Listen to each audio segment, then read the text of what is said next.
Welcome to the Feed Your Soul with Kim podcast. I'm Kim McLaughlin and I am your host. I am a licensed psychotherapist, coach, speaker, and best-selling author. I help people when they feel frustrated and overwhelmed, and it shows up in overeating. Today, we are talking about the solar eclipse. Recently, I started to hear about that solar eclipse and I became fascinated with it and the idea of light and dark and how it applies to intuitive eating, to our lives, and to wellness. Let's get started. Hey everyone, welcome. I am so excited. I've been working on this talk over the last few days because this is something that happened recently with the solar eclipse. And so I'm calling this talk Solar Eclipse, the power of the darkness to lead us to intuitive eating. That sounds big and bold. And yes, I accept the challenge to see how we can look at the idea of the solar eclipse and how it leads us out of the darkness. And first, I want to ask you, did you see the solar eclipse? Did you watch it? Here in the States, it was a pretty big deal. Lots of people were getting out and looking at the reflection of the sun, special glasses, the whole thing.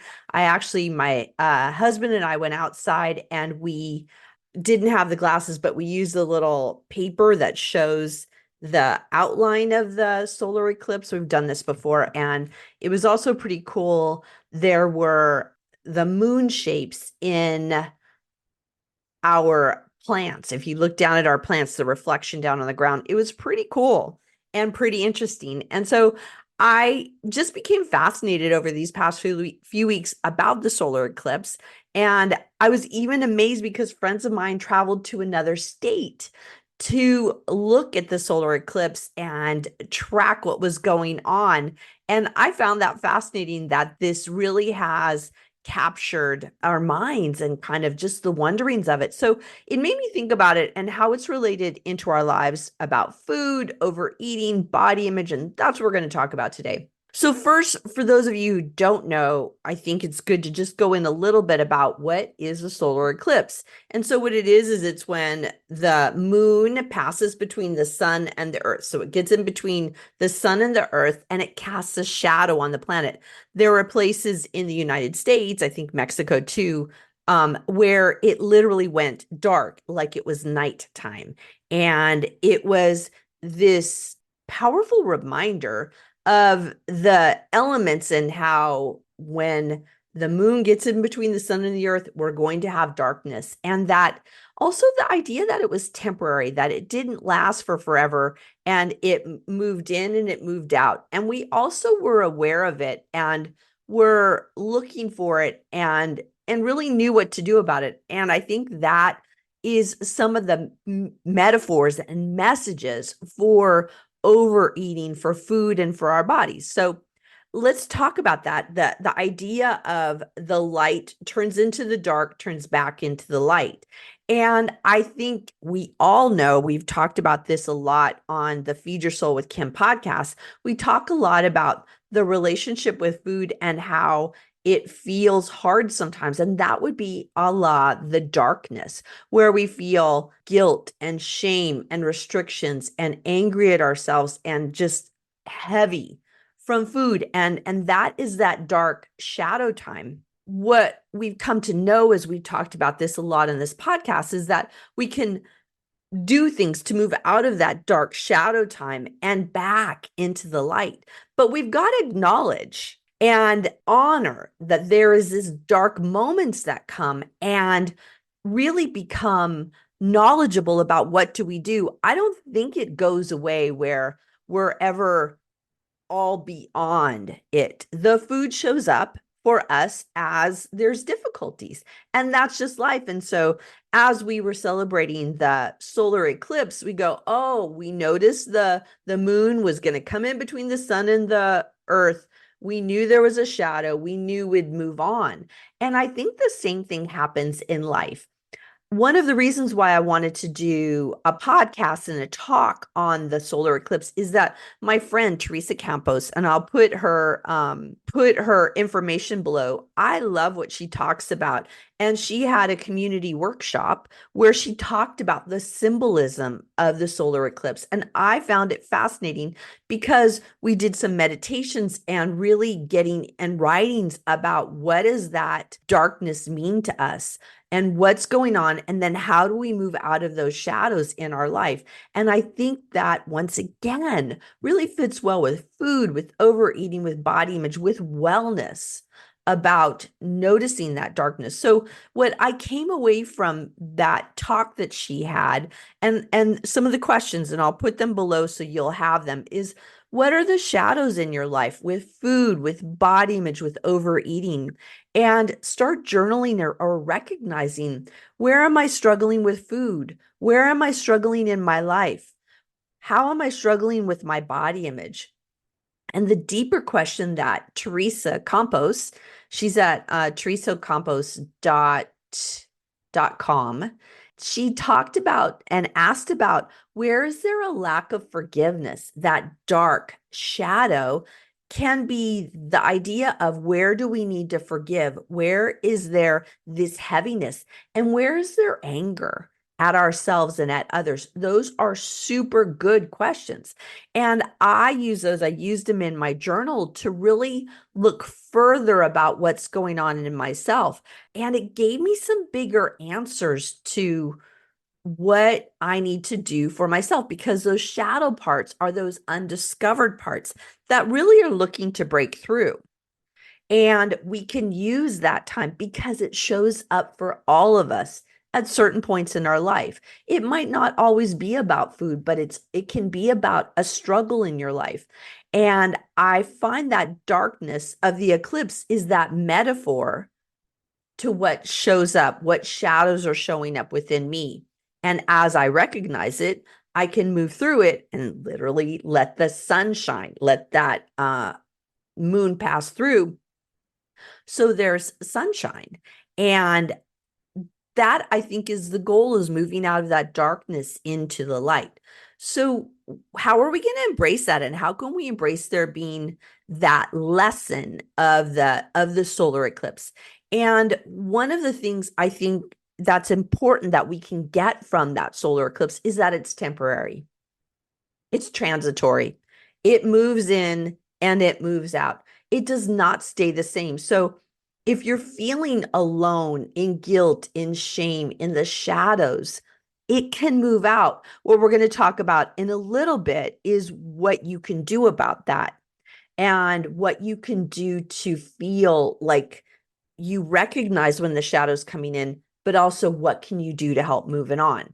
And that means that through, I think the way with food is through intuitive eating, where we start recognizing our hunger and fullness, recognize what food means to us, recognize how we're using it to feed our soul, to end emotional disruptions, right? Our emotions, to take care of our emotions. We use it for that. But when we start looking at that shadow part, what can we do differently? And that's literally what we talk about in intuitive eating.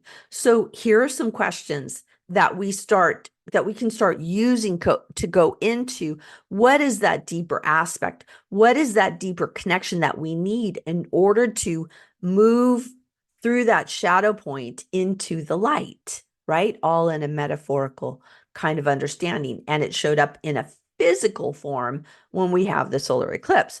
So here's some questions to start wondering about that deeper connection. Where is there some darkness in my life? That's always the starting spot. We talk about that continually on the podcast. We talk about it when I talk, when I'm with clients.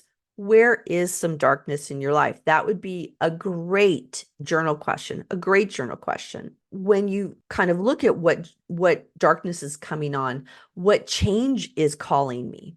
What am I needing to do differently as we honor it, right? We're not afraid of it. We're not afraid of the shadows. We're not standing back going, I can't look at this. We're really embracing it, going, oh, there's some darkness in my life. What is that? What does that mean for me? having a conversation about it. I like journaling about it, and then I have conversations about it. So where is there some darkness in my life? What change is calling me? What am I being called to do then about that darkness? And then where is my support to make this change? We tend to take this on as our problem to solve by ourselves. And we're going to talk in a little bit about some other ways to do it, because we can then just stand in the darkness by ourselves, not knowing what to do, not being able to move beyond it, right? So we're going to talk about that in just a little bit. Hey everyone, this is Kim, and I want to invite you to Emotional Eating Solutions. It is our 8-week self-discovery into learning about yourself and food. What is great about joining Emotional Eating Solutions is that you get it for a lifetime. You get lifetime access and monthly coaching calls live with me, where you get to have your questions answered. Check out more at feedyoursoulunlimited.com or check in the show notes for the link. Thanks. Bye. One way to move through it is to start finding balance between that dark and the light. And how do we start moving into another way of being, and finding that equilibrium within our lives to recognize what's going on and then finding ways to move out of it. Okay. So how are we going to do that? How are we going to start looking at this? Navigate the challenges was a term that came up. Like, how do we navigate the challenges?